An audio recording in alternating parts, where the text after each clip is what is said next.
Well, welcome back to Cityline, and once again, happy Thanksgiving.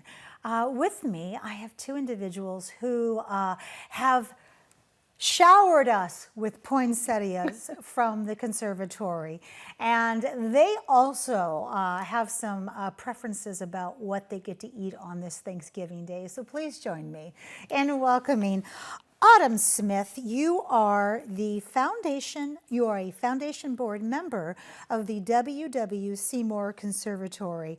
And should we let it out of the bag now? Yes. You are the W. Seymour was your great-great-great-grandfather. Yes, he was. You are actually related to W. Seymour. I am. I'm going to talk more about that later. Yes, please. You brought with you this beautiful, très jolie Madame or Mademoiselle.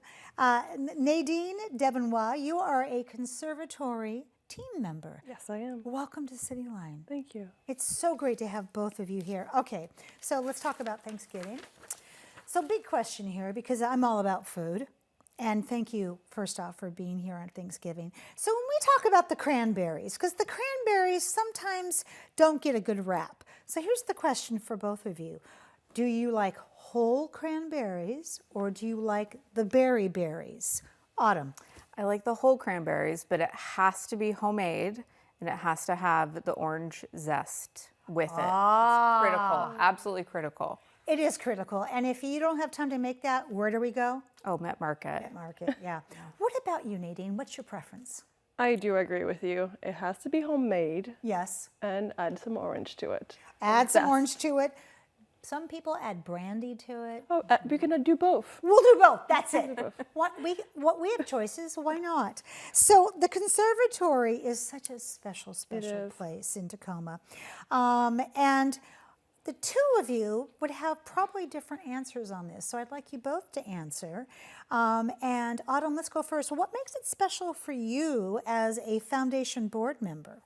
Yeah, well, I mean, it's so special. We could be here all day talking about all the reasons why it's so special, but I think one reason to me why it's so special is it's played such a big part in Tacoma's history. Yes. And their commitment to conserving nature and all those species of plants is just a big contribution to the city and also to our culture. And Absolutely. It's a great place to just take a break and relax and rejuvenate and just take a break from the hustle and bustle of life just for a few minutes. I have had so many Zen moments in the 25 some odd years that I've lived here walking through the conservatory.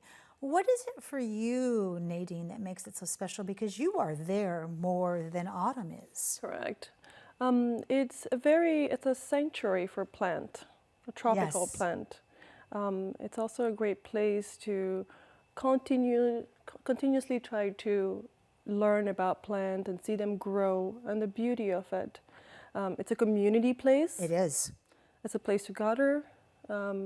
It's also has been there for so many years. It's a legacy. It is a legacy.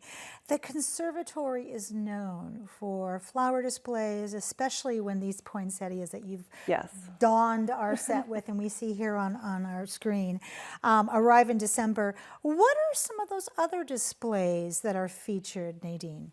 We rotate about 4 displays annually or sometimes more. It starts in the spring with azaleas. Yes. And we also have orchids, and beautiful orchids show. Currently, we have a beautiful exhibition from moms, also known as chrysanthemums. Yes. They're absolutely stunning, I love them. just breathtaking. And coming up, coming up we have our holiday display. And so this is a small array. This is a small sampling. A very small sampling of what will be at the conservatory. So this year we actually have more than we usually do. There was 3,000 poinsettia plants that were produced. So, and so we do that every single year. And on December 6th, we're actually having a very special member event, and it gives members the opportunity to have a first look and can purchase the poinsettias first before they're open to the city. So, so there's still time if you want to come and pick your poinsettias first. You can still sign up to be a member and join us on December 6th and have a glass of wine and walk through the conservatory, just being adorned by all the beautiful colors of the poinsettias. It is heavenly in that conservatory when those poinsettias come out.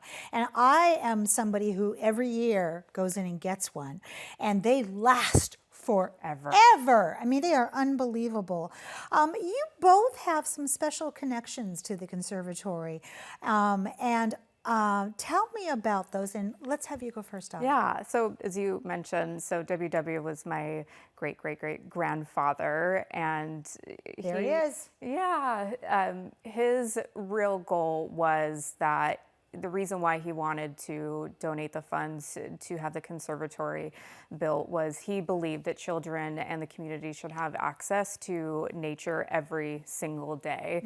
And he would be thrilled to know that it still provides that experience for over 26,000 visitors every single year.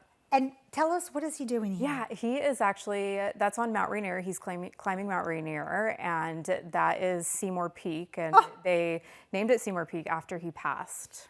Oh, I love that. Yeah. In honor of. Okay, so time goes by so quickly. We have like 2.5 minutes left, so I'm gonna get to some of the meat of this here. Yeah. So Nadine, what is something that most visitors might miss when they visit?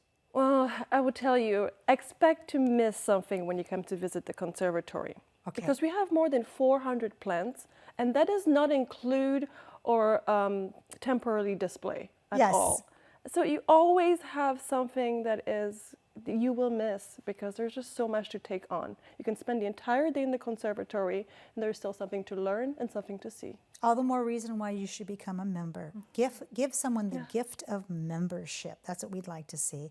The conservatory requires, Autumn, sources to operate, funding sources. And how does those funding sources, the nonprofit sources, affect the conservatory? Yeah, so the conservatory board is essentially a group of individuals that are advocates for keeping the conservatory, keeping the legacy alive. And through that, how we are able to obtain that is through fundraising, donations, and, ongoing support from the community that backs the, conservatory financially for years and generations to come.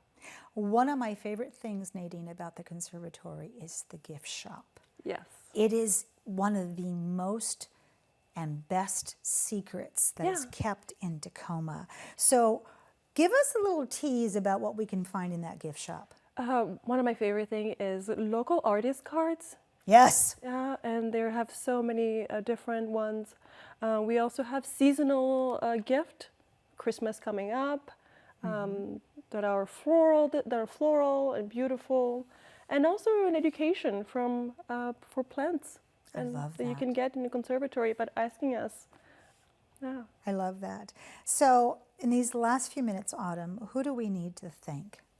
Our members. Yeah. Our members and the people that have just continued to come by, and everyone that spreads the word that we have a really unique, one-of-a-kind Victorian-style greenhouse in the middle of our city, which is amazing. So anyone that's been a member or has shown their support over the last 100 years, I'm just so grateful.